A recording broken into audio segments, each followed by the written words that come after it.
Assalamualaikum warahmatullahi wabarakatuh. Innal hamdalillah nahmaduhu wa nasta'inuhu wa nastaghfiruh wa na'udzu billahi min shururi anfusina wa min sayyiati a'malina. May yahdihillahu fala mudilla lahu wa may yudlil fala hadiya lahu. Asyhadu an la ilaha illallah wahdahu la syarika lahu wa asyhadu anna Muhammadan 'abduhu wa rasuluh. لا نبي ولا رسول بعده. اللهم صل وسلم على هذا النبي الكريم وعلى آله وأصحابه أجمعين. يا أيها الذين آمنوا اتقوا الله حق تقاته ولا تموتن إلا وأنتم مسلمون. يا أيها الذين آمنوا اتقوا الله وقولوا قولا سديدا يصلح لكم أعمالكم ويغفر لكم ذنوبكم ومن يطع الله ورسوله فقد فاز فوزا عظيما. فإن أصدق الحديث كتاب الله وخير الهدى هدى محمد صلى الله عليه وآله وسلم وشر الأمور محدثاتها وكل محدثة بدعة وكل بدعة ضلالة وكل ضلالة في النار. أما بعد، Ayuhal ikhwan wal akhwatu fillah azzani Allah wa iyyakum. Para ikhwan dan juga akhwat, saudara-saudariku sekalian, jamaah salat maghrib Masjid Jami' At-Tawwab, yang mudah-mudahan kita semua selalu diberikan limpahan rahmat, keberkahan dan juga kemuliaan dari Allah Subhanahu wa taala. Alhamdulillah, kita sangat bersyukur kepadanya malam hari ini di awal bulan Sya'ban 1443 Hijriah yang bertepatan juga dengan tanggal 4 Maret 2022, bi'aunillahi wa taufiqihi, dengan pertolongan dan juga taufik dari Allah Subhanahu wa taala kita kembali bisa dipertemukan di dalam majlis yang mulia, yaitu majlis ilmu syar'i, yang seperti biasa kita akan kembali melanjutkan pembahasan kitab syarah rinci tentang rukun iman yang ditulis oleh Ustadzuna Al-Fadil Dr. Firanda Andirja hafizahullah ta'ala.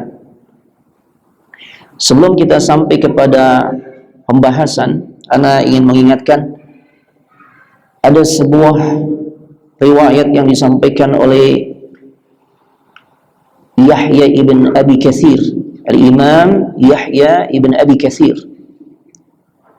bahwasanya beliau mengatakan kebiasaan para sahabat Nabi sallallahu alaihi wasallam untuk mengungkapkan keinginannya agar bisa disampaikan kepada bulan suci Ramadan, mereka berdoa kepada Allah Subhanahu wa taala.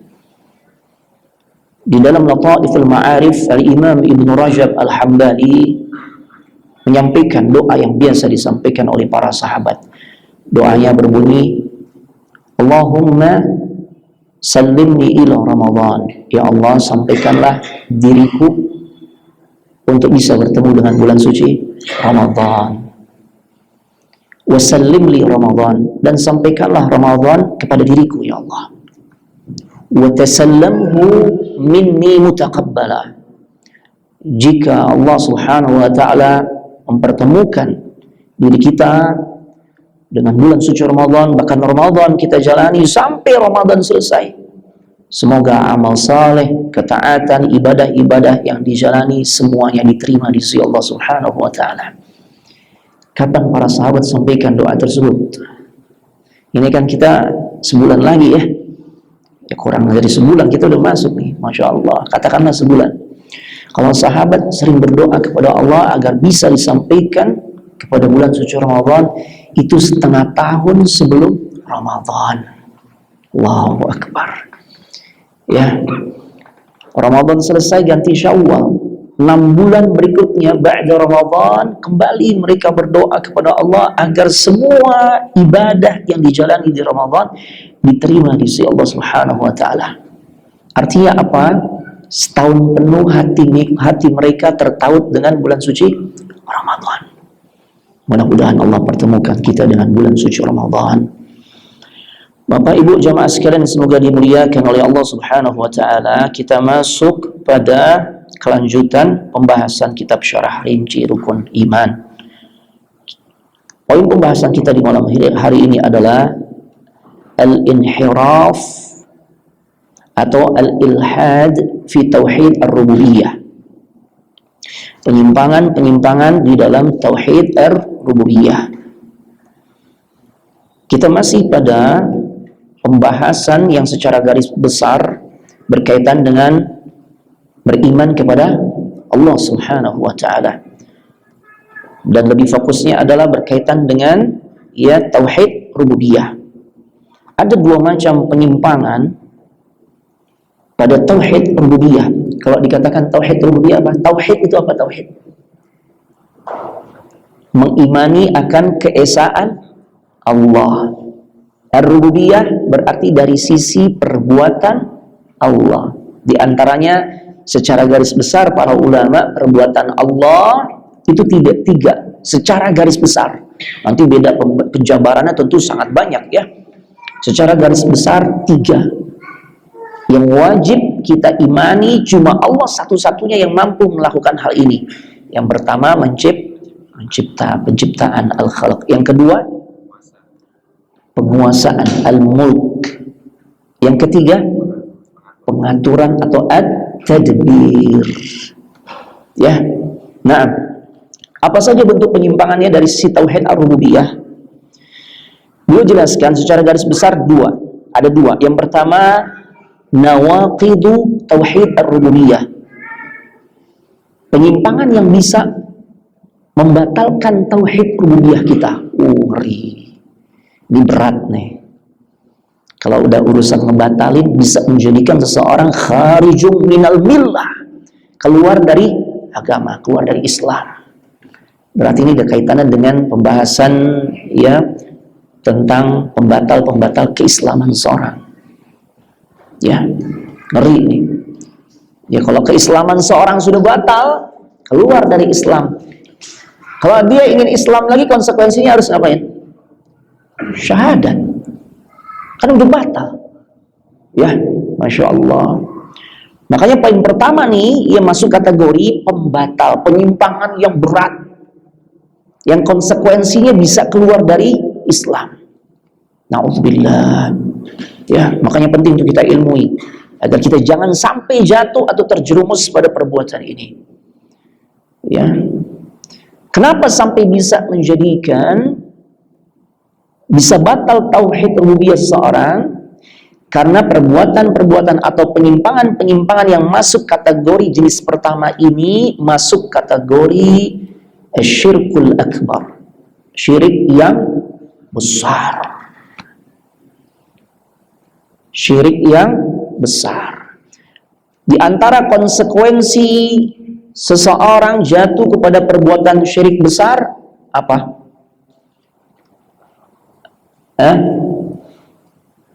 Akibat yang paling buruk ketika orang jatuh kepada perbuatan syirik besar itu apa? Di antaranya apa? Seseorang bisa gugur semua amalnya. La in asyrakta la yahbatanna amaluk. Jika engkau berbuat kesyirikan, kata Allah, maksudnya syirik yang besar nih, la yahbatanna amaluk, maka akan gugur, hancur, berantakan semua amalmu. Allahu Akbar.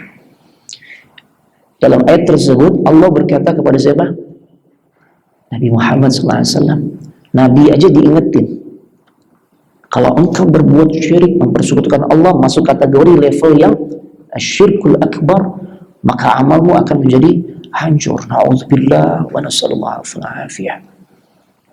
Ya, akan hancur semua, akan batal.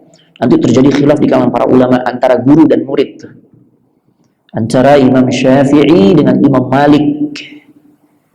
Bagaimana kondisi ketika seseorang melakukan syirik besar? Kan tadi konsepnya, hukum asalnya la in asyrakta la yahbatanna amaluk. Jika engkau melakukan perbuatan syirik yang besar, maka akan batallah semua amalmu. Terjadi khilaf antara Imam Syafi'i dan juga Imam Malik ketika seseorang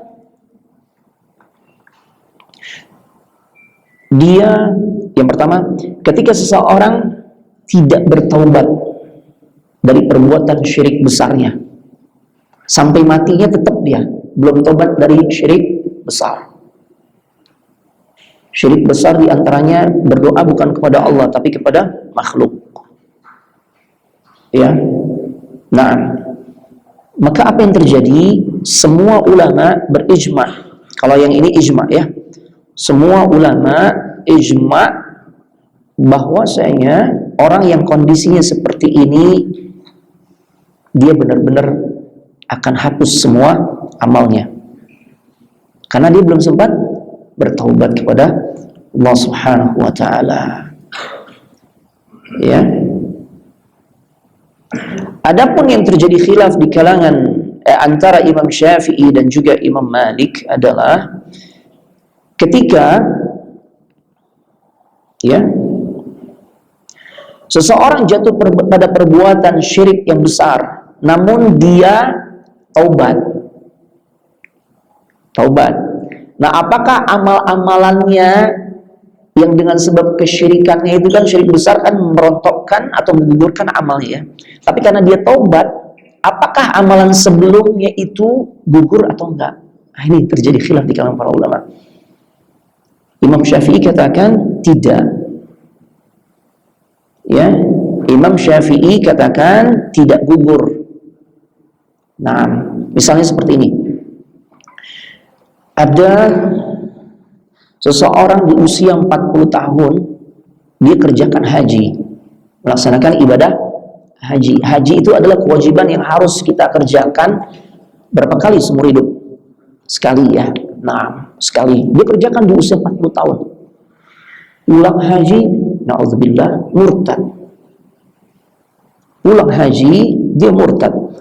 Sampai di usia 42 katakanlah ya. Berarti 2 tahun dia murtad.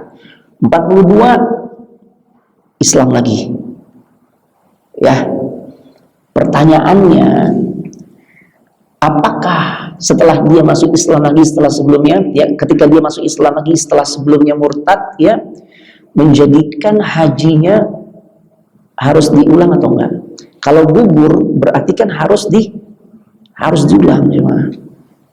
Ya, kalau gugur, kalau difahami gugur berarti harus diulang karena gugur. Itu jemaah. Kalau Imam Syafi'i katakan tidak gugur. Artinya taubatnya dia dengan kembali masuk ke dalam Islam itu menjadikan amalannya kembali dianggap oleh Allah Subhanahu wa taala. Ya. Beliau berdalil dengan ayat suci Al-Qur'an. Ya. Surah Al-Baqarah ayat 217. Agak di ujung.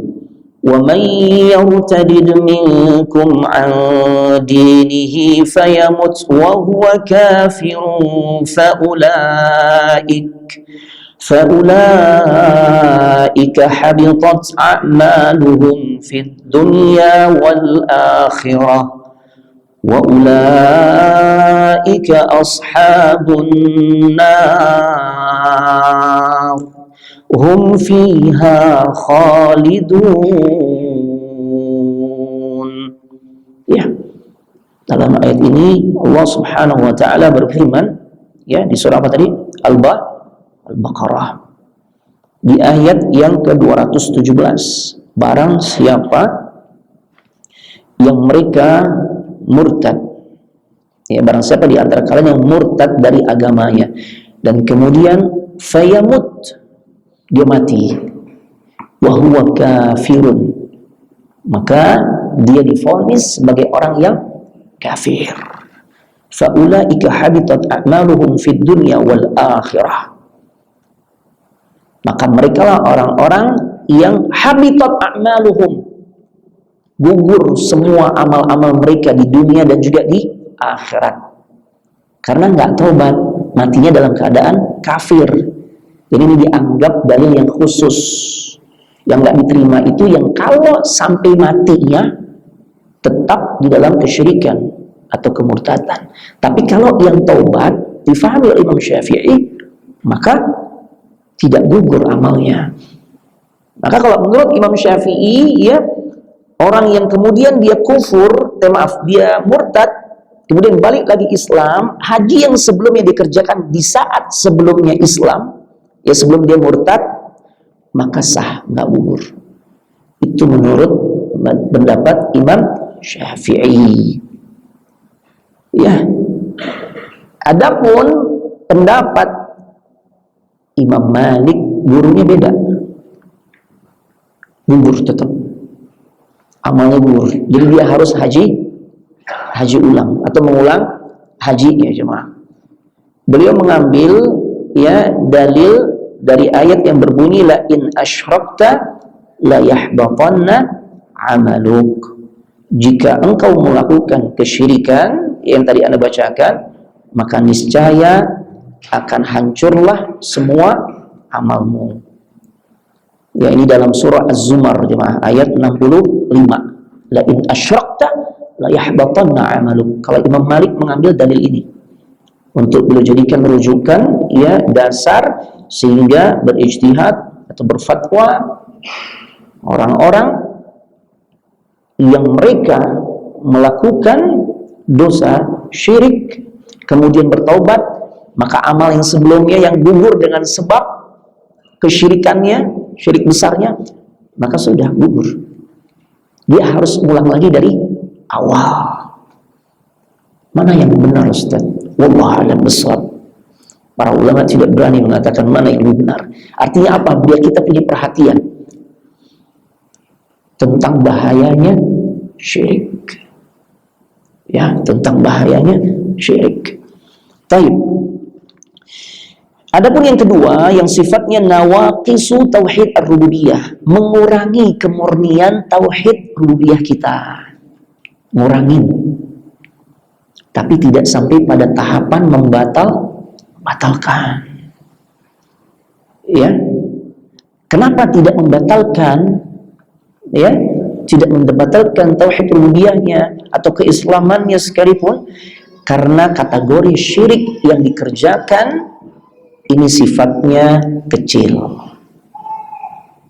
Hati-hati dengan kata kecil. Kadang-kala kita aman nih, aman gitu ya.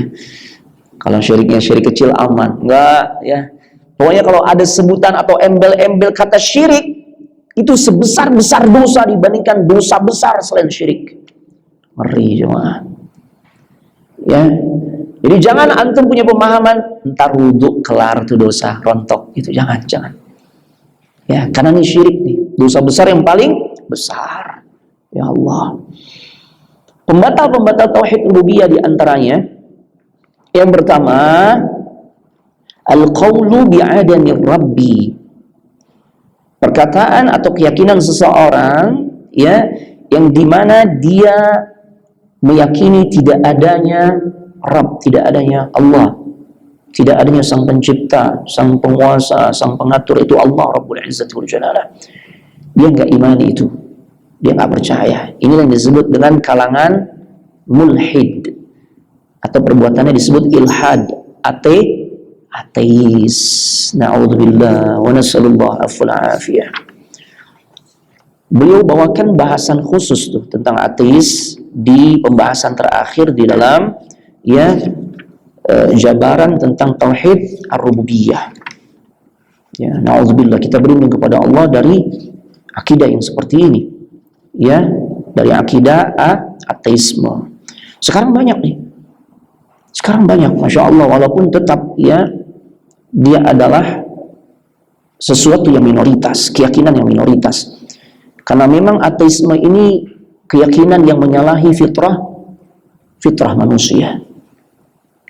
Ya, semua manusia ketika dimintai persaksian oleh Allah saat di alam ruh, alastu bi rabbikum, bukankah aku adalah Rabb kalian, satu-satunya yang berhak untuk diibadahi dengan benar? Apa persaksian kita semua? Termasuk yang ateis itu tuh. Orang-orang yang ateis, mereka katakan qalu bala syahidna. Betul wahai Rabb kami. Ya. engkaulah Rabb kami satu-satunya yang berhak untuk kita ibadahi dengan benar. Ya, jadi kita bahas ateisme ya. Ateisme yaitu keyakinan di mana seseorang tidak meyakini adanya Tuhan. Ya. Nah, apa penyebab seseorang jatuh kepada ateisme? Yang pertama, ya, sebab munculnya ateis itu ada 3. Beliau katakan.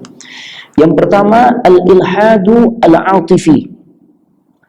Orang jadi ateis dengan sebab atifi, perasaan. Hati-hati nih. Jangan terlalu ke bawah perasaan. Agama kita agama dalil. Orang bisa jadi ateis dengan sebab mengedepankan apa? Perasaan, syukur, atifi. Ya, Masya Allah.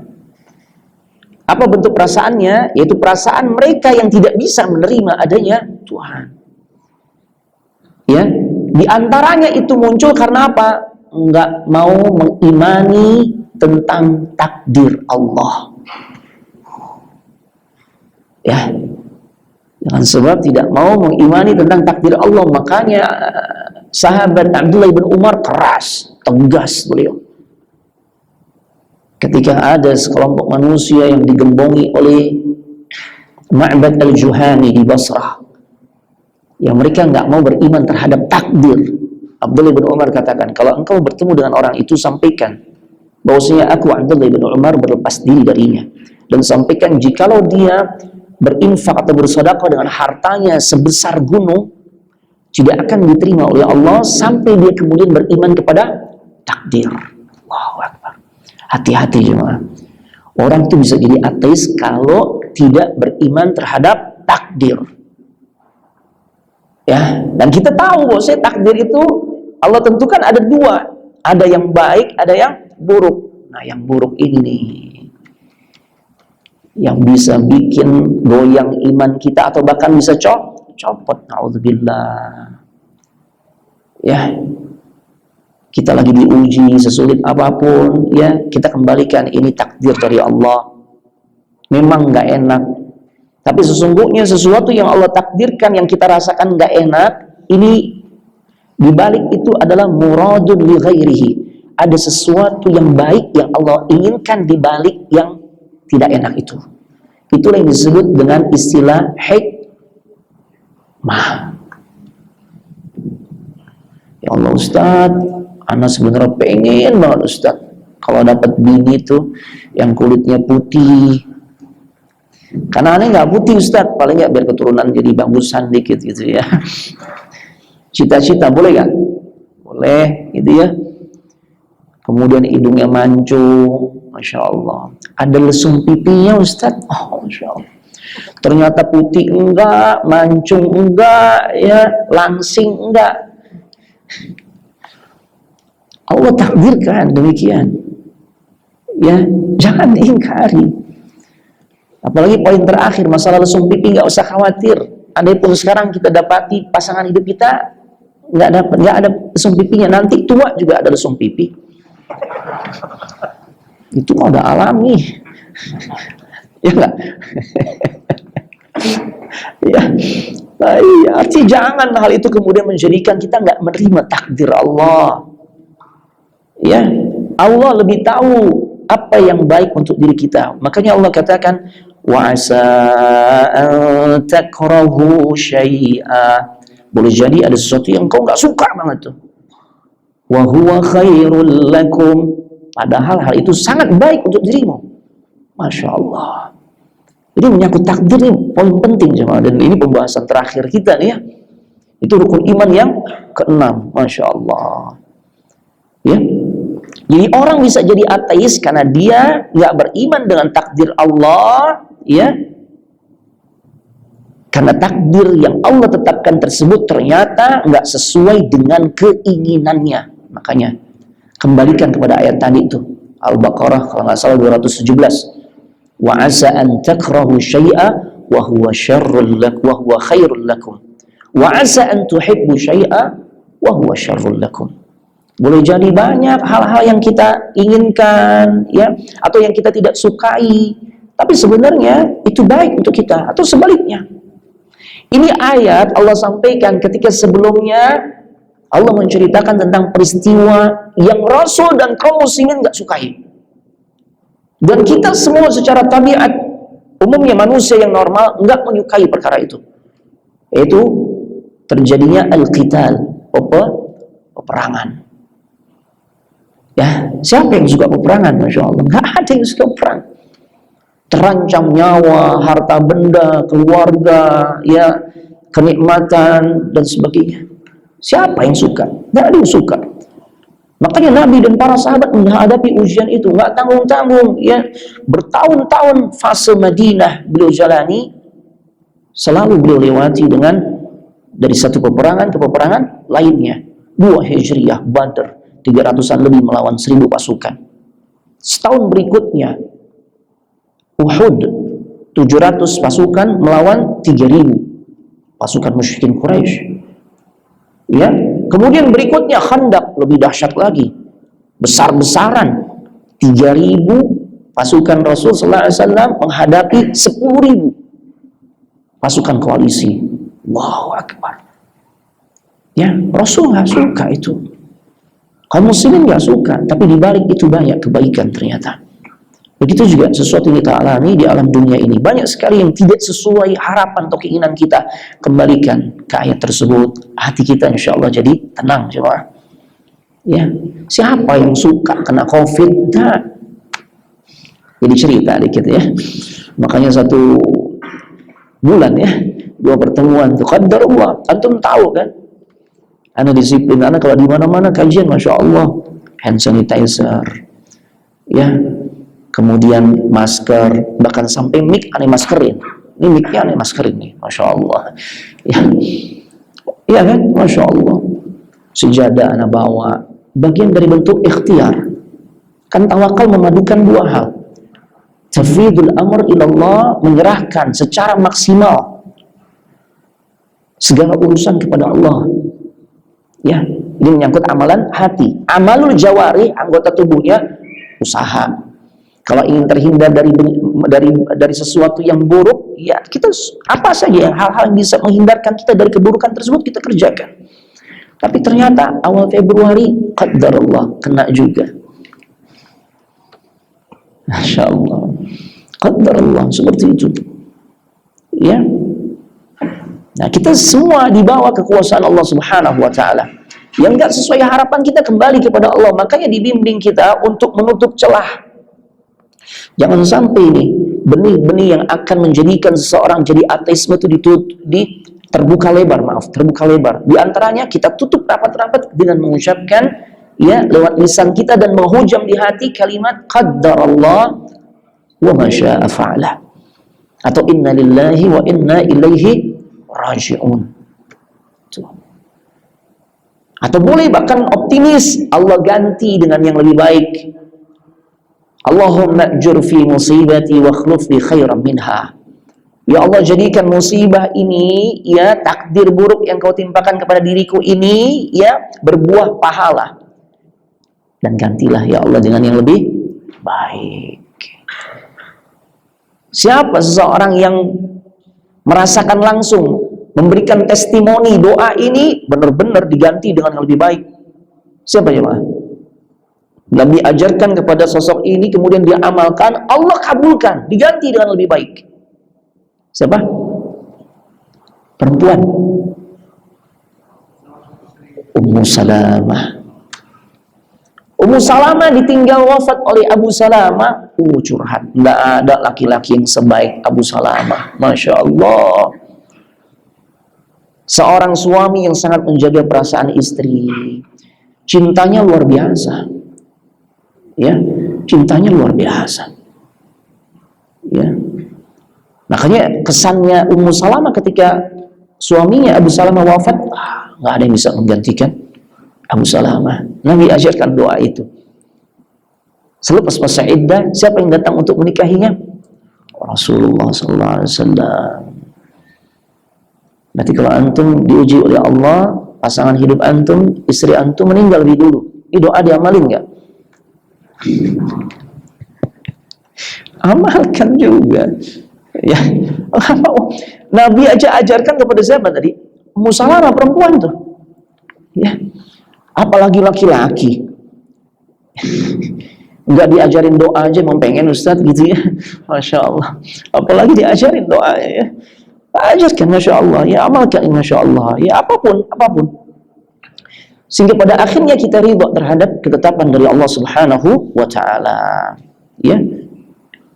Nah, di antara perkataan mereka nih yang kemudian jatuh kepada ateisme dengan sebab perasaan ini diawali ketika mereka tidak menerima takdir atau ketetapan Allah Subhanahu wa Ta'ala. Mereka suka berkata, kalau Allah itu ada, lantas kenapa Ia menciptakan keburukan dan penderitaan ini? Tuh, perasaan yang main. Ya, padahal kan Allah tuh nggak boleh ditanya tentang apa yang dia perbuat.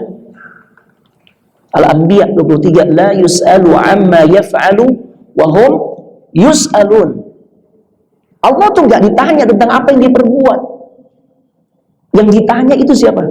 Kita hambanya.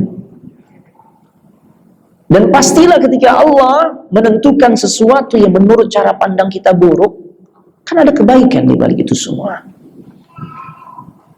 Karena tidak ada sesuatu yang dinisbatkan kepada Allah itu keburukan, tidak ada. Ya,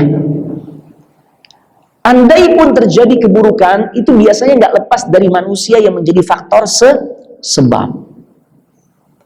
Seringnya terjadi bencana, musibah silih berganti. Ya, itu memang ketetapan Allah.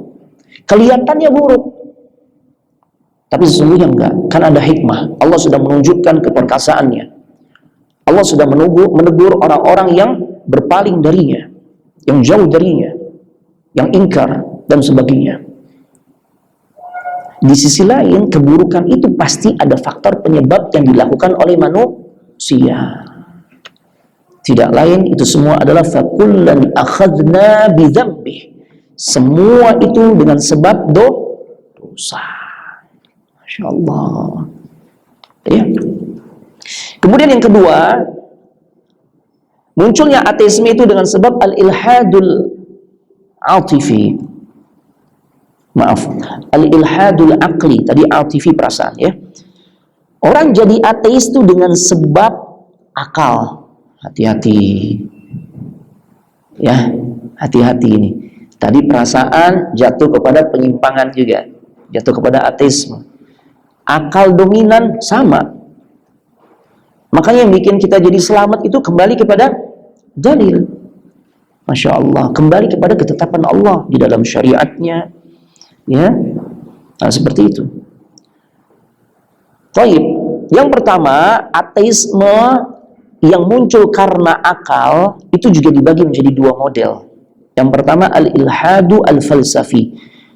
Golongan ateis yang muncul, ya, pemahamannya itu dibangun di atas pemikiran orang-orang filsafat. Orang-orang yang cara berpikirnya dalam segala urusan, termasuk dalam urusan agama, mereka lebih mengedepankan akal yang kemampuannya sangat terbatas dibandingkan dalil yang pasti benar. Tuh. Ya, jadi mereka sombong dengan akal yang Allah titipkan kepadanya. Ini. Ya, muncullah ateisme. Golongan yang kedua, ateisme al-ilhad al-ilmi. Munculnya ateisme, ya, tidak berimannya seorang kepada Allah, ya, tidak meyakini bahwasanya Allah itu ada, yang masuk kategori karena mendahulukan otak. Jenis yang kedua adalah ateisme ilmu. Ya, munculnya pemahaman atau keyakinan ateis yang dibangun di atas penemuan teori-teori ilmiah atas nama sains. Jadi segala sesuatu timbangan kebenarannya itu adalah berdasarkan sains. Ya, hati-hati. Bisa berkaitan dengan ilmu fisika, ilmu kedokteran, biologi dan sebagainya. Jadi ateis. Ya, seharusnya kan itu jadi satu bahan perenungan untuk kita mengenal Allah kan. Kita bahas tentang ilmu fisika. ilmu biologi atau ilmu pengetahuan alam deh, tentang bagaimana dahsyatnya jagat raya yang Allah ciptakan, antariksa, galaksi dan sebagainya.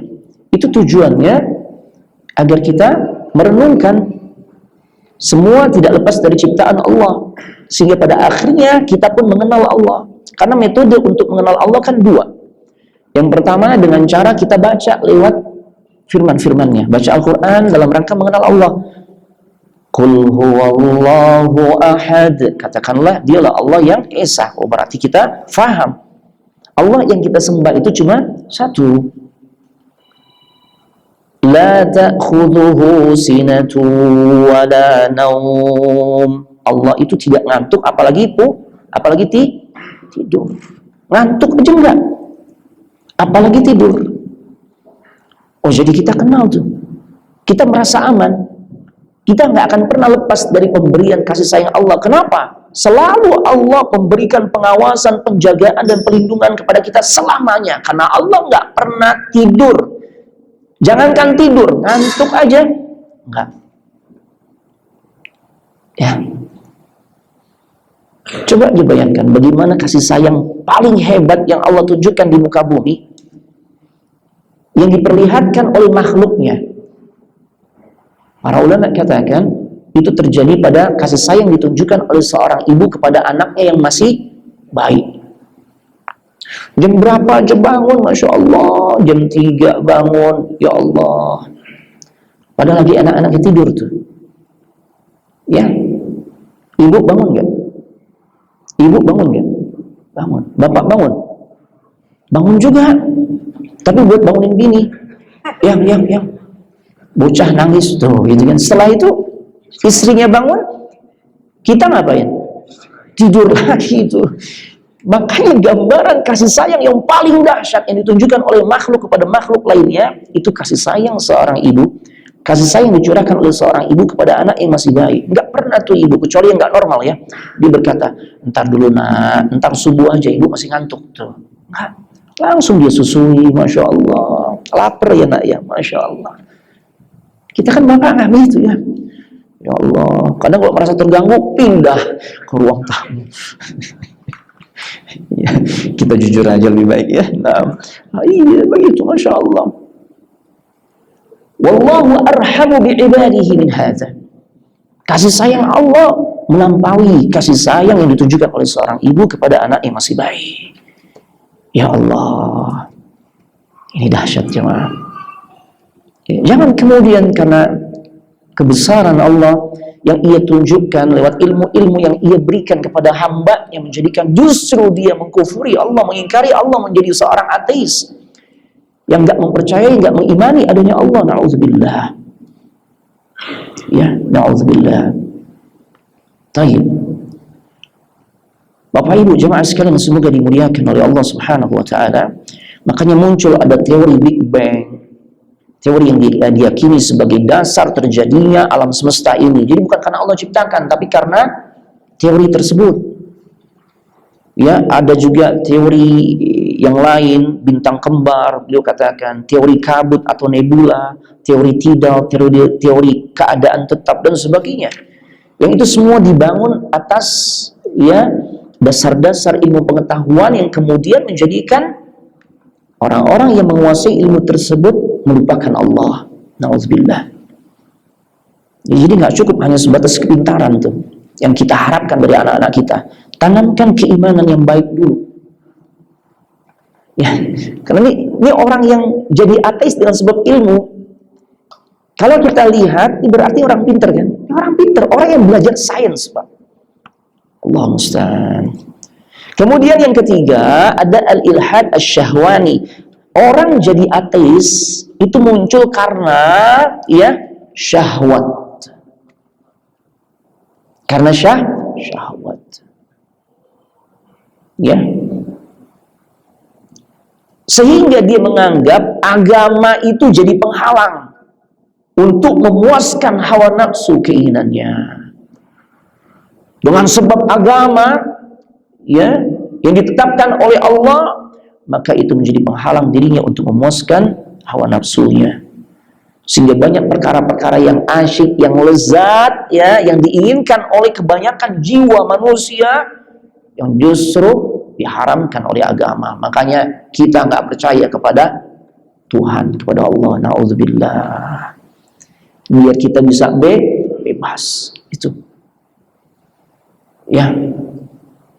Jadi munculnya ateisme itu bisa dengan sebab perasaan, bisa dengan sebab akal, bisa dengan sebab memperturutkan syahwat.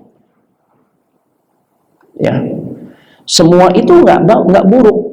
Perasaan, pikiran atau akal, ya, dan juga syahwat itu bukan sesuatu yang buruk. Selama masih bisa kita arahkan, selama kita arahkan dengan bimbingan Al-Quran Sunnah, dengan bimbingan agama. Tapi kalau dibiarkan begitu saja, itu diantara penyebab terbesar orang bisa jadi ateis. Hati-hati. Ya, apalagi anak-anak muda suka banget dengan hal-hal yang baru. Itu secara psikologi. Maka bacaan-bacaan mereka harus diamati oleh orang tua. Situs-situs yang menjadi rujukan mereka harus kita tahu, Pak, agar kita bisa mengarahkan. Karena kita dihadapkan pada satu masa di mana kita dimudahkan untuk mengakses apapun. Ya, baik buruk mudah kita akses. Kemudian yang kedua, pembatal tauhid rububiyah yang kedua adalah al-qaulu bi ta'addudil alihah. Ya. Perkataan seseorang yang dia mengimani bahwasanya sang pencipta itu berbilang, enggak cuma satu. Makanya cuma Islam yang mengajarkan tentang konsep ketuhanan, ya, yang membimbing umatnya untuk mengimani satu Tuhan saja, yaitu Allah Rabbul Izzati wal Jalalah. Itulah konsep tauhid. Maka itu tadi itu kita baca qul huwallahu ahad, konsep tauhid.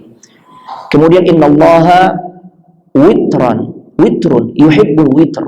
Sungguhnya Allah itu witir, ganjil, itu satu, dan menyukai sesuatu yang ganjil. Cuma jangan diplesetin, ya, berarti 1, 3 gitu yang baik, gitu ya. Enggak ada kaitannya dengan masalah itu, ya. Baik. Jadi konsep ketuhanan yang benar adalah yang mengesahkan Allah, dan itu hanya bisa kita dapatkan di dalam ajaran Islam, tidak pada ajaran yang lainnya. Ajaran dualisme, beliau sampaikan itu diantaranya diajarkan oleh kalangan Sunawiyah yang meyakini bahwasanya cahaya dan kegelapan adalah dua perkara yang azali. Nanti Anda jelaskan apa maksud azali. Ya, sesuatu azali itu sesuatu yang ada tanpa diawali tidak ada. Itu azali. Padahal keazalian ini hanyalah milik siapa? Allah. Adanya Allah tanpa didahului oleh ketidakadaan. Kalau kita kan awalnya, ya sebelum kita ada, kita nggak ada kan? Nggak ada kita. Baru kemudian jadi ada. Ya, tapi kalau Allah, wujudnya Allah, adanya Allah tanpa didahului oleh ketiadaan. Masya Allah, itu disebut dengan azali. Nah, Sunawiyah itu mempersamakan Allah ya dengan makhluk yang juga azali. Di antara perkara cahaya dan kegelapan ini dianggap ini perkara yang azali, jadi berbarengan keberadaannya dengan Allah. Nauzubillah. Begitu juga ada Majusi, ya, dan sebagainya. Itu konsep keyakinan ketuhanan yang tidak mengesahkan Allah. Termasuk juga nanti adalah Trinitas. Jadi insya Allah pembahasan tentang hal ini kita akan lanjutkan setelah melaksanakan sholat isya, ya. Baik, jadi setelah sholat isya nanti ba'diyahnya di rumah saja, ya. Itu afdalnya seperti itu. Baik, jadi kita bisa lanjut nanti setelah melaksanakan sholat isya. Tutup sementara. Wassalamualaikum warahmatullahi wabarakatuh.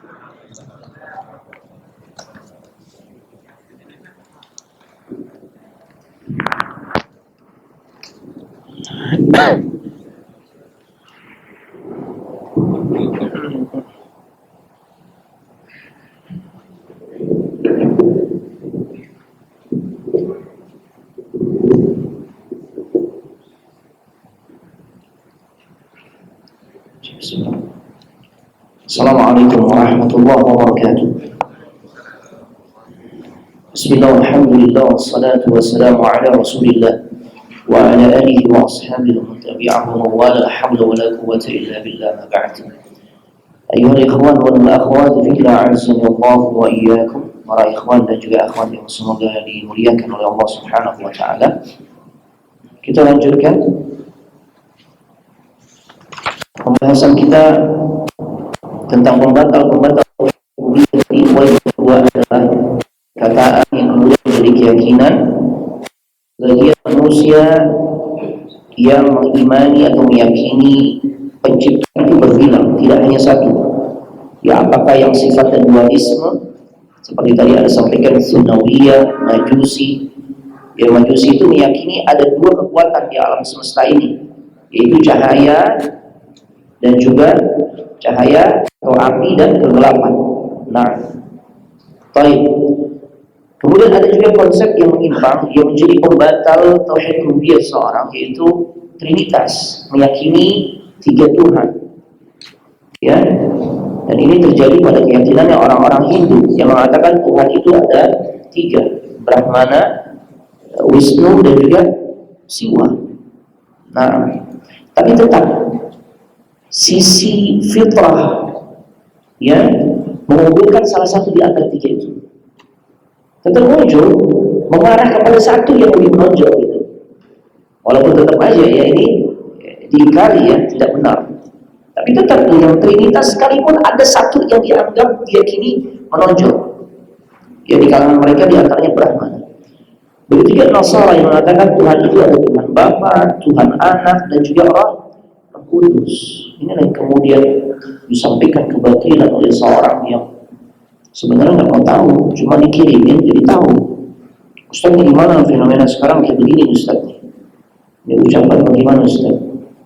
Syubhatkah atau bagaimana? Yang dia mengatakan konsep trinitas di kalangan orang-orang Nasara itu sama dengan konsep Asmaul Husna.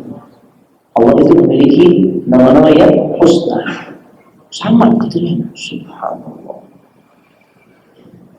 Ya, Asmaul Husna yang merupakan nama sekaligus nama-nama dan sekaligus sifat-sifat Allah dikatakan sama seperti Trinitas. Na'udzubillah. Ya, keluar tuh zaman sekarang orangnya agak keribu gitu. Ya. Nah, ya, biar nggak kena nih ya kebatilan, biar jangan sampai nih kita ya justru suka dengan hal-hal seperti ini. Na'udzubillah. Ya, memang harus hati-hati zaman sekarang nih. Dengan gadget di tangan kita apa aja bisa kita akses. Karena bilang anak nggak mau tahu sebenarnya, cuma karena ditanya, dikirimin jadi tahu. Oh, Masya Allah, cirinya begitu ya, kribo. Nah, hati-hati dengan yang kribo. Baik, jemaah sekalian, semoga dimuliakan oleh Allah Subhanahu wa taala. Kemudian kita lanjutkan penyimpangan yang ketiga, pembatal tauhid rububiyah yang ketiga. Beliau katakan al-qawlu bi wujudi rabbi ghairillah. Perkataan yang mengantarkan kepada keyakinan ya bahwasanya ada Tuhan selain Allah. Na'udzubillah. Ya, Fir'aun mengaku sebagai Tuhan. Ya, itu juga keyakinan yang benar, yang sangat menyimpang, membatalkan tauhid rububiyah seorang. Baik. Walaupun para ulama jelaskan, orang yang pertama yang mengetahui tentang kebohongan Fir'aun itu adalah dirinya sendiri. Ya, dia sebenarnya tahu dirinya bukanlah Tuhan. Ya, berdasarkan betapa banyak hal yang dia tidak mampu untuk mengerjakannya. Allah kirimkan serangan belalang, ya, serangan apa lagi? Kutu, kodok dan sebagainya. Mampukah dia menghalau itu semua? Mungkin kata para ulama, ya, diri dia pun tahu sebenarnya.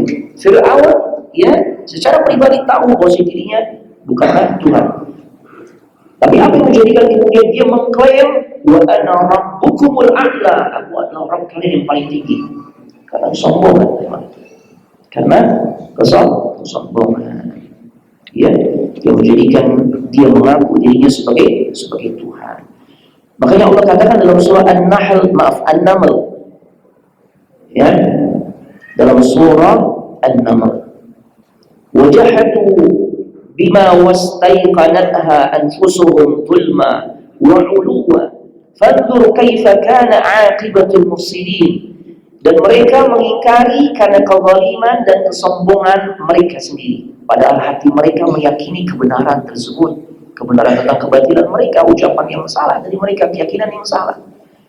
Maka perhatikanlah betapa kesudahan orang-orang yang berbuat kebinasaan itu pasti sengsara. Na'udzubillah. Ya.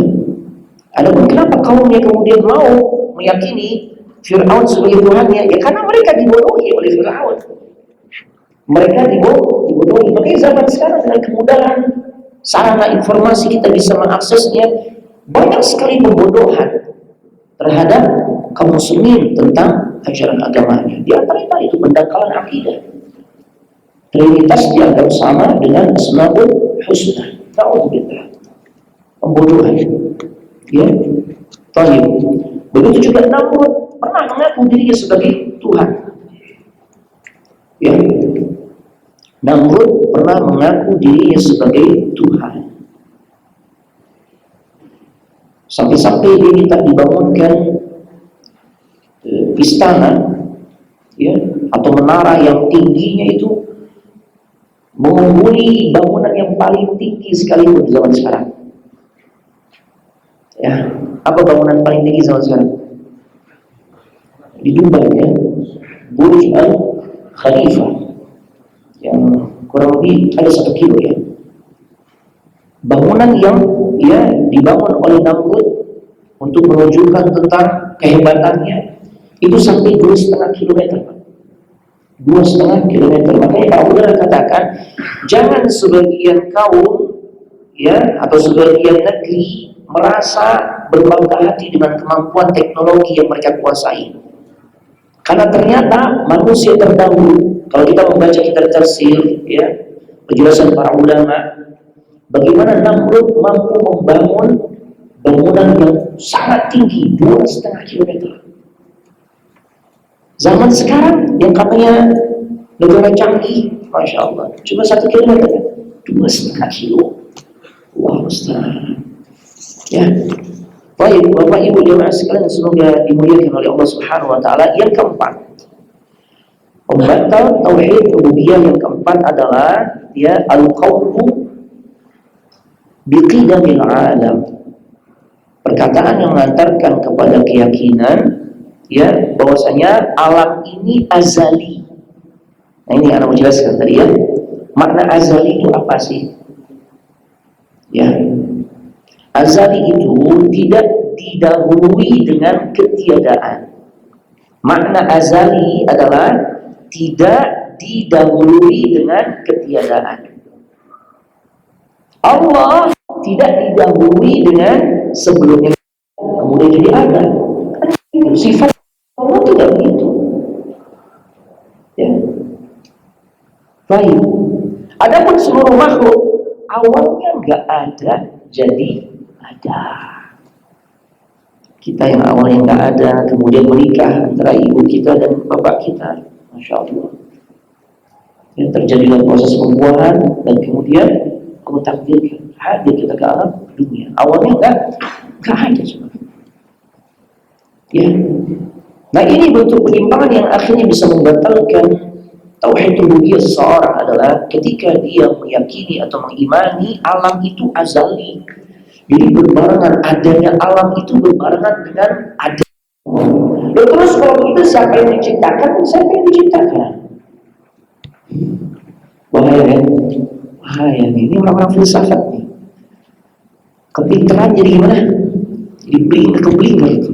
Masya Allah. Makanya, ya, perlunya bimbingan dari Al-Quran dan Sunnah agar nggak keblinger. Ya, makanya mungkin ada anggapan sebagian orang itu jangan belajar agama tinggi-tinggi, ntar jadi miring gitu ya. Mungkin yang begitu tuh. Yang kalau salah cara belajarnya, pengambilan sumbernya dari mana. Kalau dia hanya mengedepankan akal begitu, ya, baik. Nah, jadi Allah dan alam ini bersamaan datangnya atau munculnya. Ini kan batil banget nih. Jika seperti itu sama aja maknanya alam tidaklah diciptakan oleh Allah, karena keberadaan alam itu muncul bareng dengan keberadaan Allah. Alhamdulillah. Ya, padahal nih beliau bawakan satu hadis yang menjelaskan tentang keberadaan Allah itu gimana. Kana Allah wa lam yakun syai'un ghairah atau ghairuh. Hadis riwayat Imam Bukhari. Dahulu Allah itu sendirian dan tidak ada sesuatu apapun selainnya. Karena Allah itu azali, adanya tanpa didahului oleh ketiadaan. Langit dan bumi sebelumnya tidak ada, kemudian Allah ciptakan.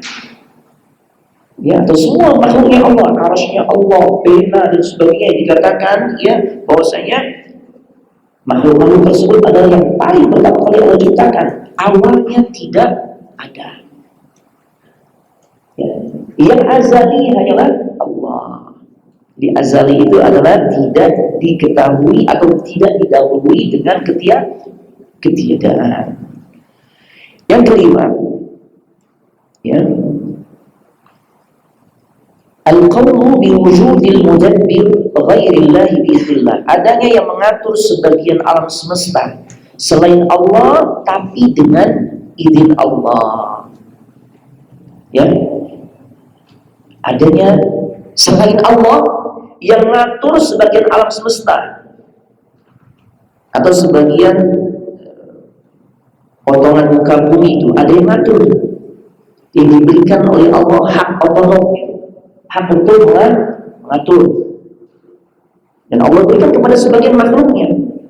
Ini juga yang bisa membatalkan tauhid rububiyah kita. Dari negara kita ada yang punya hak otonom mengatur tentang masalah kelautan, ini itu keyakinan itu. Kalau nggak beri sesaji untuk dia, maka hasil lautnya nggak akan bisa melimpah, nggak akan bisa selamat dan sebagainya. Kenapa?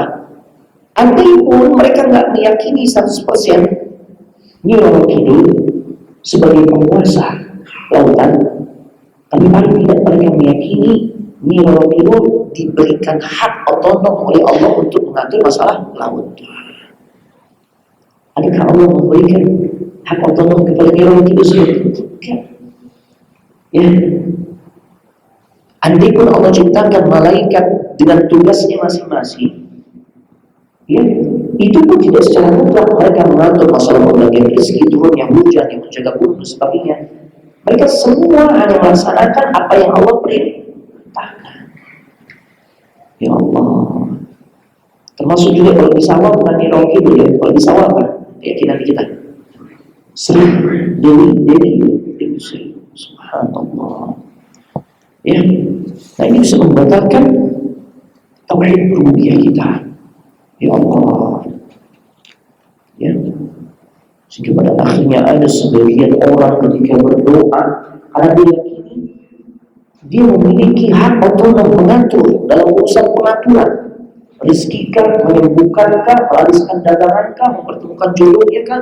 Makanya saat dia berdoa dia sebut-sebut nama ya Badawi, ya Husain, ya Husain kan sering kan disebut-sebut ya Husain aghithna atau aghithni, tolong aku wahai Husain.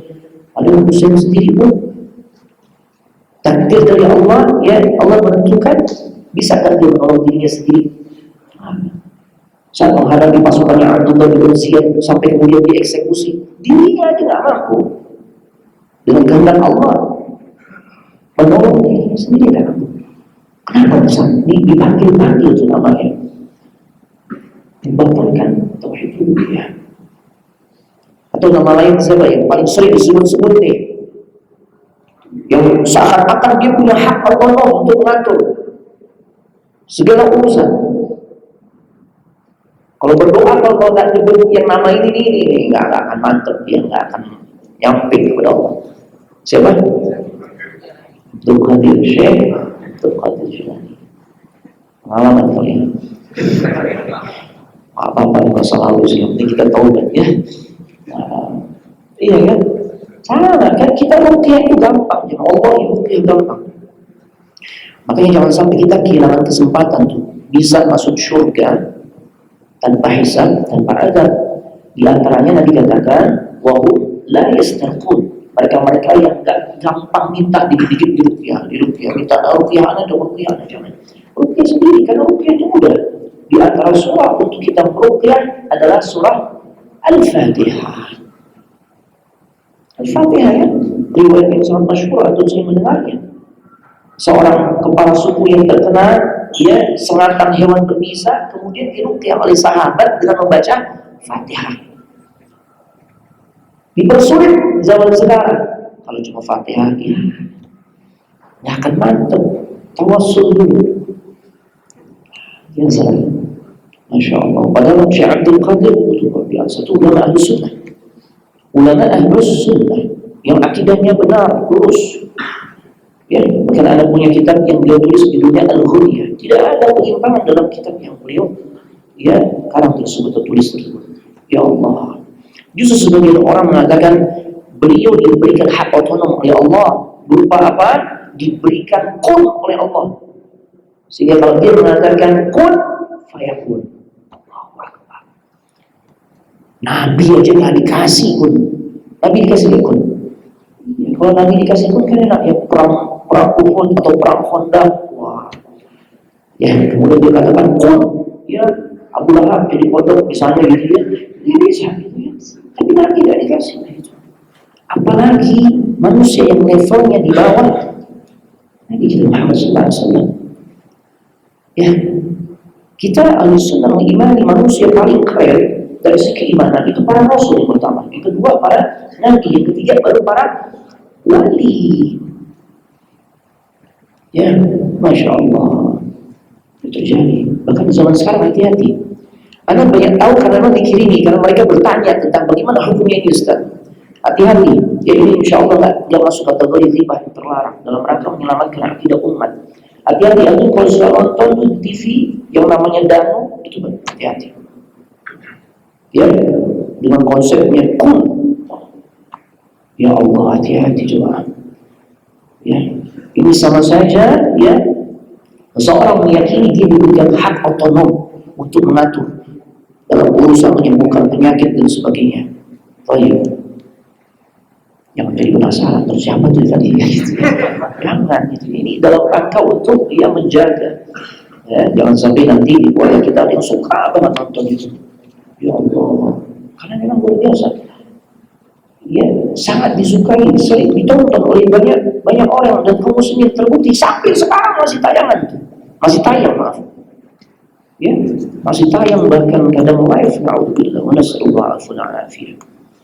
Baik, Bapak Ibu jemaah sekalian semoga dimuliakan oleh Allah Subhanahu wa taala. Perkara yang keenam yang bisa membatalkan tauhid rububiyah kita adalah keyakinan wahdatul wujud, hululiyah atau ittihadiyah. Ini bahaya nih. Dan ini disampaikan tokoh-tokohnya adalah Ibnu Arabi. Hati-hati nyebutnya, ada Ibnu Arabi, ada yang pakai alif lam, Ibnul Arabi. Yang Ibnul Arabi pakai alif lam, Al-Arabi itu Ahlus Sunnah.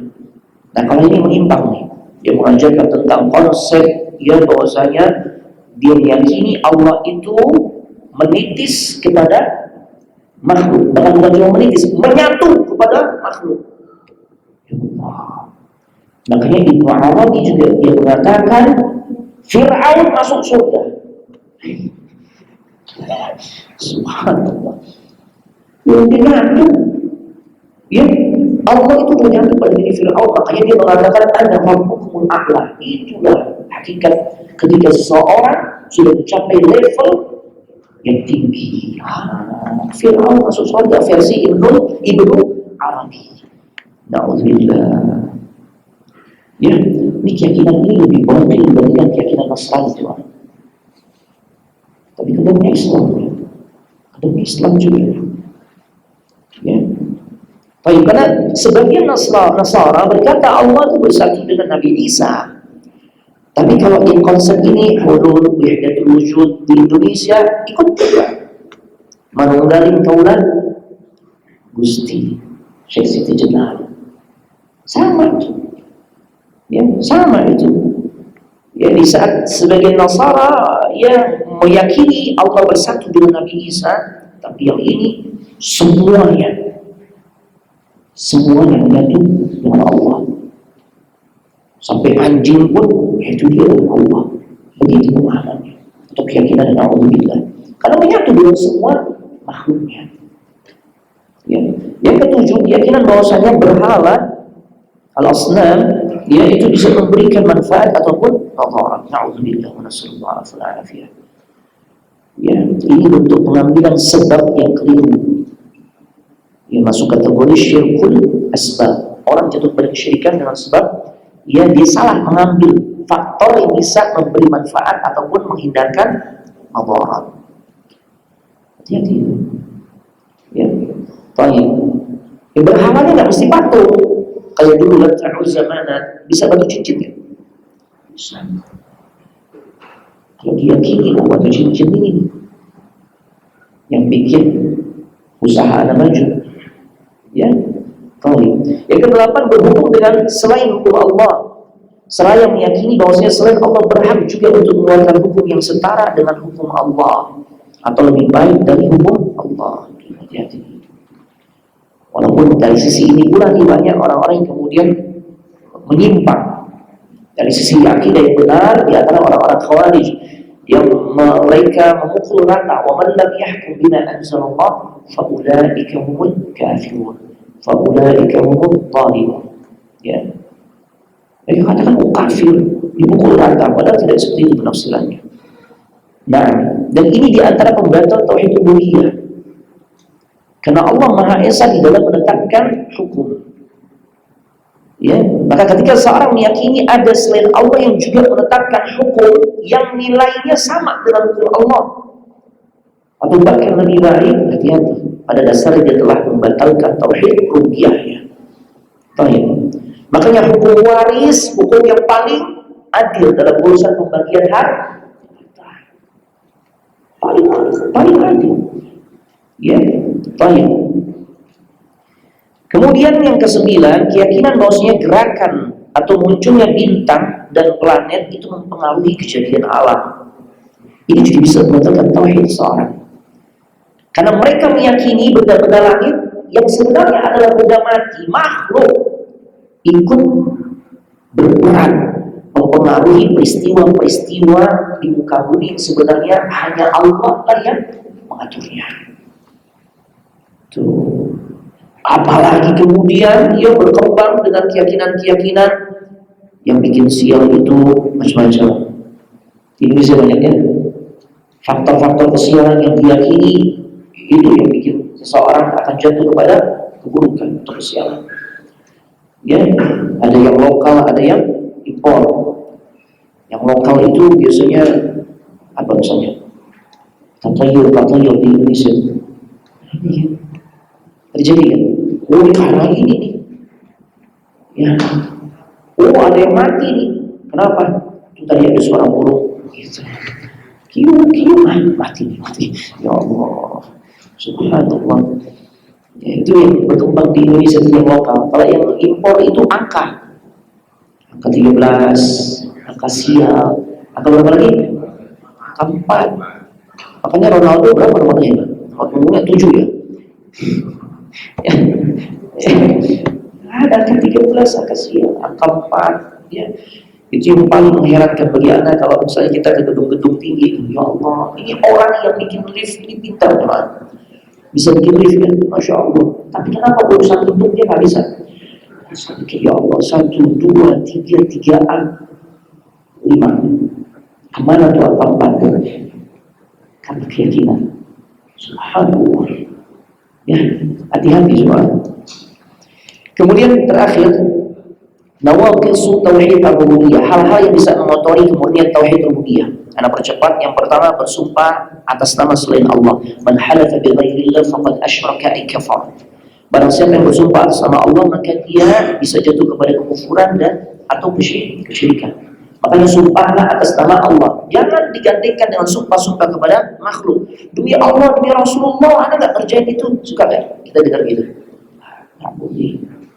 Bahkan para ulama katakan lebih baik seorang bersumpah atas nama Allah walaupun sebenarnya dia dusta. Ada kayak gitu. Pedagang itu biasanya. Wallahi, ini barang impor yang ada jual, masya Allah. Cuma tubuhnya, pakai wallahi, tapi bersumpahnya pakai nama Allah ya. Untuk dusta itu lebih baik dibandingkan seseorang mengucapkan kebenaran tapi dia bersumpah atas nama selain Allah. Demi Allah, demi kamu ya, cuma kamu tuh yang abang sayangi, gak ada yang lain tuh. Dia bersumpah sama Allah dan nama istri kan, untuk menyenangkan hati istrinya. Ya boleh. Tapi jangan salah paham, berarti kita bohong ya. Bersumpah sama Allah, boleh enggak? Tetap haram gitu loh. Cuma kalau dibandingkan dengan bersumpah atas nama selain Allah, walaupun itu kebenaran, ya derajatnya lebih parah orang yang berdusta, ya atau benar ucapannya tapi bersumpah atas nama selain Allah. Nah, kemudian yang kedua, menyandarkan nikmat kepada selain Allah. Ini juga hati-hati cuma. Semua nikmat yang Allah berikan itu hanyalah pemberian Allah, kebaikan Allah kepada kita. Ya, masya Allah. Makanya jangan ucapan ini kemudian menunjukkan atau bisa mengurangi tauhid rububiyah kita kepada Allah. Kalau bukan karena orang itu sih, waduh, selesai di hidup aneh. Namun begitu. Ya, tidak boleh seperti itu. Alhamdulillah Allah selamatkan diri anak. Ya Allah gerakkan dia, ya narik anak sehingga anak tidak tertabrak. Masya Allah. Begitu coba. Kemudian yang ketiga, menyandarkan kenikmatan kepada Allah dan juga kepada selain Allah dengan kata gandeng dan wa. Di antara masya Allah wa sya'a fulan, atas kehendak Allah dan kehendak si fulan. Ya. Nah ini nggak boleh. Atau laulallahu wa fulan, kalau bukan karena Allah dan si fulan, kejadiannya nggak begini. Kata gandeng wa, huruf waw yang maknanya dan, itu berarti mensejajarkan antara Allah dengan manusia. Ya, yang boleh apa? Summa. Ya, jadi kita katakan masya Allah, summa sya'a fulan, atas kehendak Allah lalu kehendak si fulan. Yang keempat, protes kepada takdir Allah dengan mengatakan seandainya. Ya, coba ada nggak begitu? Ya boleh, nggak boleh. Seandainya dengan sesuatu yang sudah terjadi, yang menunjukkan protes kita kepada Allah. Karena pernah juga di sahabat nih mengucapkan seandainya. Usama bin Zaid ketika dia menggal orang yang baru mengucapkan la ilaha illallah, musuhnya pedangnya udah jatuh saat duel. Ternyata saat mau dibunuh dia mengucapkan la ilaha illallah. Berarti dia masuk Islam ya. Tapi apa yang dilakukan Usama bin Zaid? Dihajar juga sampai mati. Berita ini sampai kepada Nabi Sallallahu Alaihi Wasallam. Ya, hari ini sampai kepada Nabi Sallallahu Alaihi Wasallam dan dia mengatakan, ya, aqataltahu ba'da an qala la ilaha illallah. Kau bunuh dia setelah dia mengucapkan kalimat tauhid la ilaha illallah. Apa kata Usama bin Zaid? Sesungguhnya dia mengucapkan itu untuk menyelamatkan dirinya, ya Rasulullah. Rasul tanya lagi, aqataltahu ba'da an qala la ilaha illallah. Kau bunuh dia setelah dia mengucapkan kalimat la ilaha illallah. Ya, tidaklah aku diutus ke muka bumi ini untuk mengorek-ngorek hati manusia yang zahir, yang zahir. Apa kata Usama bin Zaid? Seandainya aku dulu belum masuk Islam, maka perkara tidak seberat ini. Karena kalau orang masuk Islam membuat marah Nabi Sallallahu Alaihi Wasallam, itu perkara yang besar. Itu maksudnya. Bukan dalam urusan protes kepada Allah, itu tidak apa-apa. Artinya kok sampai saya membuat Nabi marah. Kalau sekiranya kejadian ini aku belum masuk Islam, tentu konsekuensinya tidak seberat sekarang nih ketika aku Islam. Itu maksudnya. Bukan dalam rangka ucapan itu disampaikan karena protes atas takdir Allah. Itu yang tidak boleh. Coba aneh nikah bukan sama dia gitu kan. Nah, anak udah 7 besar. Gimana urusan? Subhanallah. Gak romantis Ustaz lah. Anak 7 gak romantis, gimana tuh?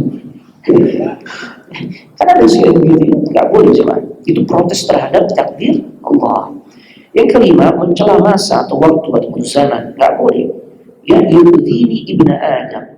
Ya, dia subud dahar wa ana dahar uqallibul laila wan nahar. Nabi katakan, Allah Ta'ala berfirman, anak Adam atau manusia mengganggu diriku, kata Allah. Ya, ketika mereka mencela masa, padahal aku adalah pemilik dan pengatur masa tersebut. Aku bergantikan ya antara siang dan malam, tapi justru dicela. Berarti hakikatnya dia mencela siapa? Allah. Jadi saat kepada syirik kecil, mencela angin sama, la tasubur rih. Ya, jangan kau caci maki atau cela angin. Tapi kalau ekspresi kita ada angin nih, kemudian kita pucat, itu boleh.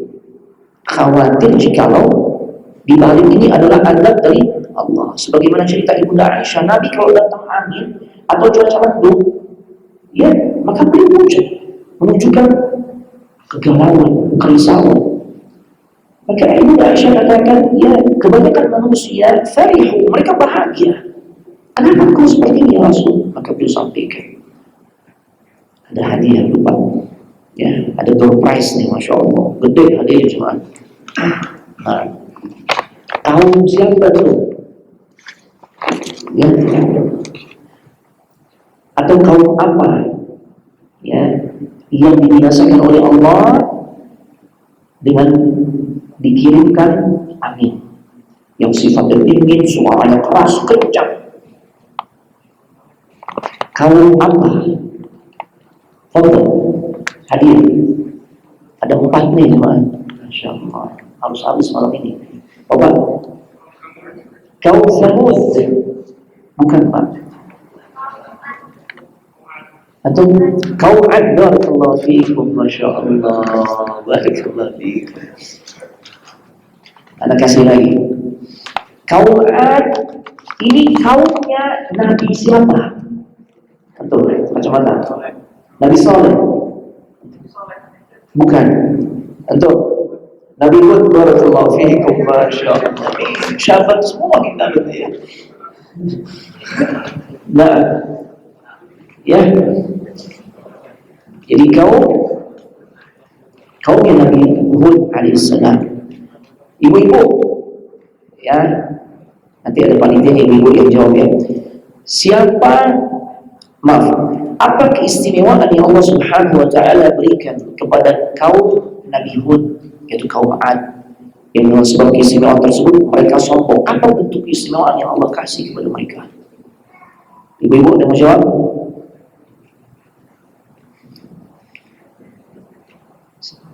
Nggak ada, anda lempar lagi ke bapak. Apa keistimewaan yang Allah berikan kepada kaum Nabi Hud? Yaitu kemampuannya. Bagaimana keadaan diri mereka? Badannya besar, masya Allah, badannya besar. Ya, masya Allah, barakallahu fiikum. Nah, tinggal satu lagi ya. Nah. Baik, jadi nggak boleh celah angin ya, tidak boleh celah angin. Tapi kalau kita merasa khawatir, jangan-jangan di balik angin ini ada azab Allah sehingga kita banyak istighfar, itu boleh. Tapi dicela jangan, dicela jangan. Nah, karena Nabi katakan la tasubur rih, jangan kalian caci maki angin. Wa idza ra'aitum ma tukrihun atau ma takrahuna faqulu. Nah, ini Nabi ajarin. Apabila kalian melihat satu hal yang tidak menyenangkan, maka berdoalah. Kalau antum khawatir angin ini bisa menimbulkan madarat, Allahumma inna nas'aluka min khairi hadzal rih. Wahai Allah, aku mohon kepadamu ya Allah kebaikan dari angin ini, kebaikan dari angin ini. Karena angin juga memberikan manfaat kan, pembangkit listrik dan sebagainya. Itu bisa sumbernya dari apa? Angin cuma. Dan hal-hal lain manfaat, ya, hal-hal manfaat lainnya. Wa khairi ma fiha, dan kebaikan yang ada di dalamnya. Wa khairi ma umirat, ya. Dan kebaikan yang engkau perintahkan, ya. Wa na'udzu bika min syarri hadhihi ar-rih wa syarri ma fiha wa syarri ma umirat bihi. Masyaallah. Dan aku berlindung dari keburukan angin ini dan keburukan yang ada di dalamnya dan keburukan yang memang sangat mungkin kau perintahkan pada angin tersebut. Jadi bukan mencaci maki, tapi justru berdoa. Ya. Yang ketujuh, keyakinan bahwa perbuatan hamba bukan ciptaan Allah. Semua perbuatan kita ini adalah ciptaan Allah, tapi manusia memiliki andil di dalam melakukannya. Karena kita nggak ada dipaksa tuh. Contohnya nih, info tentang kajian di At-Tawwab mungkin yang baca 500, tapi yang hadir kan nggak sampai 500, gitu ya. Ini pembuktian kita tuh dikasih kehendak oleh Allah untuk memilih. Ya, dikasih kehendak. Makanya ternyata dari 500 yang membaca informasi kajian malam ini, yang hadir nggak sampai segitu. Kenapa? Mereka punya kehendak. Ya, makanya jangan kemudian kita meyakini semua perbuatan manusia itu bukan ciptaan Allah. Ciptaan Allah juga semua. Tapi terkait dengan masalah kehendak, Allah berikan kehendak kepada manusia untuk memilih. Tapi semuanya itu tidak lepas dari ciptaan Allah. Ya. Nah, yang kedelapan, keyakinan bahwa penciptaan adalah ciptaan makhluk itu sendiri. Ya. Nah, ini juga menyimpang jemaah. Na'udzubillah wa nasallallahu alaihi wasallam. Percepat sembilan, keyakinan semua makhluk tersusun dari al-jawahir al-mufradah. Ya. Ahlussunnah meyakini Allah menciptakan manusia dari unsur yang berbeda dari unsur untuk menciptakan hewan, pohon, batu, dan air. Nah, akan tetapi Jahmiyah, Mu'tazilah, Al-Asy'ariyah, menurut mereka yang pertama Allah ciptakan adalah Al-Jauhar Al-Mufrad. Ya, Al-Jauhar Al-Mufrad. Yang kemudian dari situlah Allah menyusun dan memisahkan sehingga menjadi langit, bumi, dan sebagainya. Baik. Ini juga perkara yang batil, jemaah. Alhamdulillah kita sudah selesai pembahasan malam ini ya. Kita lanjut pada pertanyaan yang disampaikan. Assalamualaikum warahmatullahi wabarakatuh. Ustaz Ahmad Afwan, ana mau nanya, ada di sebuah daerah seorang pendeta yang bisa menyembuhkan berbagai macam penyakit, dan bahkan saudara atau saudara kita Islam ada yang berobat dengan pendeta itu dan penyakitnya sembuh, Ustaz. Bagaimana itu bisa terjadi, Ustaz? Assalamualaikum warahmatullahi wabarakatuh. Ya, itu semua atas kehendak Allah. Akan tetapi tidak semua yang Allah kehendaki itu diridhoi oleh Allah. Kita orang beriman tidak hanya mencari kesembuhan, tapi juga mencari keridhaan Allah. Makanya saat kita mencari pengobatan untuk menyembuhkan penyakit kita, kita harus paham caranya bagaimana agar di satu sisi sembuhnya juga mudah-mudahan dengan izin Allah kita dapatkan, di sisi lain kita mendapatkan keridhaan dari Allah, bukan justru kemurkaan. Makanya targetnya jangan cuma sembuh. Kalau cuma sembuh, ya iya, bisa dia berobat ke pendeta, bisa dia ke Mbah Fulan dan sebagainya. Ya kan? Banyak yang sembuh. Memang benar, ya terbukti kan, makanya banyak orang yang kemudian berobat karena testimoninya ada. Tapi tidak setiap hal yang kemudian ya di situ menjadi sebab kesembuhan itu terdapat keridhaan Allah. Kalau kita nanti bahas tentang masalah iradah, kehendak atau keinginan Allah, itu ada dua. Ada iradah kauniyah, mau baik mau buruk, kalau Allah kehendaki terjadi. Itu sama nih, ini kan buruk nih. Dukun, pendeta, obatin sembuh. Ya, itu kehendak Allah. Tapi tidak masuk pada iradah syariah. Kehendak Allah yang selaras dengan rambu-rambu syariat. Nah ini kita harus pahami itu, ya. Baik. Kemudian yang terakhir, Ustaz, bagaimana jika istri kita tidak patuh terhadap kita dan sering lalai bahkan tidak menunaikan salat? Dakwah ya. Bagaimana jika kita membuang waktu kita untuk hal yang tidak bermanfaat, contoh main game online, Masya Allah, PUBG, Free Fire, apa sih? Ya gitu ya. Masya Allah. Ya, bahkan ada Monster Hunter. Anda tahu karena jamaah bertanya, sampai dia kasih panjang tuh, Ustaz, ini game yang Anda sukai, Ustaz. Monster Hunter. Pemburu hantu. Tolong Ustaz ditinjau dari sisi akidah bagaimana? Subhanallah. Benar, masih ada. Anak baca ini bahasa Inggris, Ustaz. Anak artikan, ya baik. Jadi ada yang membuat anak terusik ketika anak belajar akidah. Apa itu? Jadi dengan sebab monster ini ketika marah kepada musuhnya, ya maka dia membuka mulutnya dan mengeluarkan liur. Dari liur itulah yang kemudian menjadi lautan. Subhanallah, Nabi bilang, ini pendangkalan akidah. Dari mana itu?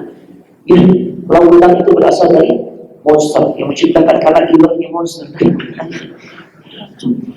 Ya, dari sisi akidah pendangkalan nih, Nabi bilang, andai pun tidak ada unsur pendangkalan akidah, terbuang modal yang Allah berikan, yaitu waktu luang. Masya Allah, ya sama nih, bertobatlah kepada Allah. Ya makanya memang aktivitas yang di medsos benar-benar kita harus batasi, teman. Apalagi kalau udah dimasukin ke grup WhatsApp reunian, subhanallah, antum harus punya sikap yang tegas. Udah gitu adminnya belum ngaji, dicampurin tuh laki-laki perempuan. Begitu kita lihat daftar namanya, ada nama yang memang punya kisah sama kita dulu. Subhanallah, terjadilah CL bingkai, cinta lama bersemi kembali, cinta lama belum kelar. Tuh dilanjutin lagi. Subhanallah. Atau dengan sebab itu apa yang terjadi? Dia lihat, oh namanya ini dijabri. Antum harus punya sikap yang tegas. Ya, ketika antum dijabri oleh lawan jenis, masya Allah, ya, ucapkan salam, assalamualaikum, dikirimin foto. Akhwat kirimin antum foto. Bagaimana sikap antum? Tegas. Delete, kemudian blokir. Kalau antum gak delete, suatu waktu murojaah, cakep juga. Bahaya coba ya. Jadi jangan lakukan sia-sia. Termasuk juga main game online, begadang, main musik, semua dimintai pertanggungjawaban oleh Allah Subhanahu Wa Taala. Ya, baik. Kemudian istri yang seperti itu, maka lahan dakwah untuk sang suami. Karena Anda bisa pahami, berarti memang saat jadian kondisinya kayak begini. Ya, cuma boleh jadi sang suami atau sebaliknya lebih dulu mendapatkan hidayah. Maka yang mendapatkan hidayah lebih dulu, kesempatan buat dirinya berdakwah kepada pasangan hidupnya. Jangan pakai cara instan. Udah Ustaz, Anda melepas aja, subhanallah. Ya. Nah, bagaimana menyikapi saudara kita yang masih menggunakan riba untuk usaha dan juga dia dukhan atau dukhan? Yang begitu tuh ya, masih suka merokok. Nah, pertama doakan semoga Allah berikan hidayah. Yang kedua kasih penjelasan. Boleh jadi dia belum tahu sehingga dia terlibat dalam praktek riba. Banyak orang seperti itu, obsesi dunia yang terlalu tinggi untuk bisa sukses di dagang, di usaha, sehingga menjadikan anak gimana mau sukses Ustaz kalau nggak dapat tambahan modal dari bank itu kan. Kasih tahu bagaimana ngeri riba. Ya, perkara nanti dia mau mengikuti ajakan kita, nasihat kita, itu urusan Allah. Yang penting kita telah menyampaikan kebaikan untuk dirinya. Masya Allah. Ya, bagaimana menyikapi kesibukan dunia di saat bulan Ramadan? Contohnya pedagang yang jualan atau orderannya rame, bener gitu ya, sampai lalai menaikkan kewajibannya kepada orang kita. Ya kalau sampai melalaikan kewajiban ini dosa. Ya, baik harus dimanage gimana. Kalau antum pengusaha, maka dari sekarang sudah dipersiapkan agar nanti saat Ramadan tidak terlampau disibukkan dengan urusan tersebut. Makanya Imam Al-Mula'i 1 bulan sebelum Ramadan, artinya sekarang di Sya'ban, off semua aktivitas dunia. Kalau dia dagang, tutupnya itu dari sejak Sya'ban. Ramadan udah benar-benar full. Kenapa dia tutup di Sya'ban? Sarana untuk pemanasan. Kita kan tidak bisa begitu. Kita terikat pekerjaan, tanggung jawab, usaha harus kita gaji karyawan dan sebagainya. Paling tidak dimanage. Makanya di antara tipsnya adalah perbanyak istighfar. Yang bikin kita tuh malas melalaikan hal-hal yang penting di bulan suci Ramadan yang sangat utama itu dengan sebab masih banyaknya dosa yang berada di diri kita. Ya, itu yang bikin kita malas. Atau ada pun nggak malas, gaya ibadahnya semangat di awal, melempem di akhir. Seminggu pertama kayaknya at-tawaf ini bakal beda. Seminggu pertama nggak cuma di at-tawaf, tapi minggu berikutnya gimana kira-kira? Terjadi kemajuan besar? Apa yang maju? Safnya itu. Orang-orang yang gitu ibadahnya.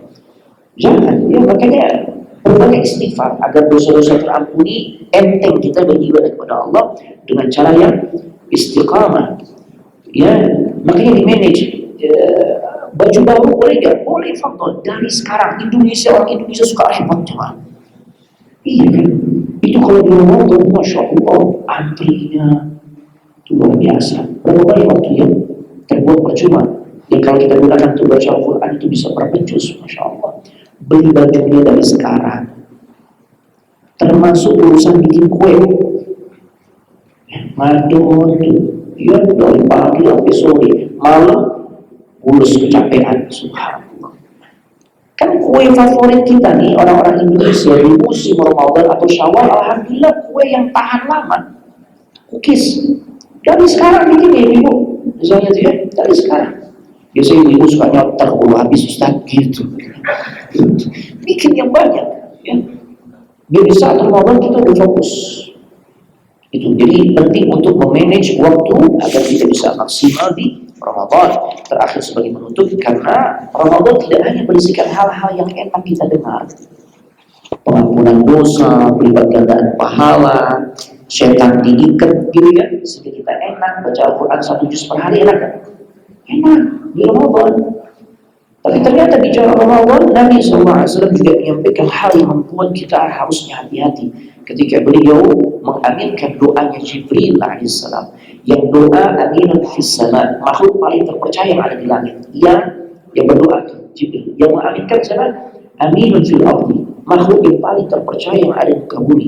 Ketika Jibril berdoa, raghina anfu rajulin, betapa celaka seorang hamba, man adraka Ramadan, yang dia diberi kesempatan oleh Allah ketemu bulan suci Ramadan, summan salakha falam yughfar dzunubah, kemudian dia jalani Ramadan hari demi harinya sampai Ramadan selesai, akan tetapi dosanya belum diampuni. Celaka orang tersebut. Kata Rasulullah, amin. Dan juga hadis Nabi, rubba sha'imin halluhu min siyamihi ila al-ju' wal atas. Betapa banyak orang yang puasa, kan ibadah inti di Ramadan puasa ya. Betapa banyak orang yang beribadah puasa, akan tetapi dia tidak mendapatkan sesuatu apapun dari ibadah puasanya kecuali hanya sebatas lapar dan haus. Kata rubba dalam bahasa Arab, kalau antum tanya Ustaz, kalau kata rubba ini persentasenya berapa Ustaz? 50-50? Enggak. Aksar min 50%, lebih di atas 50%. Berarti bisa 60%, 70%, 80%, 90% yang gagal. Harus dari sekarang kita siapkan. Subhanakallahumma bihamdika, asyhadu an la ilaha illa anta, astaghfiruka wa atubu ilaik. Assalamualaikum warahmatullahi wabarakatuh.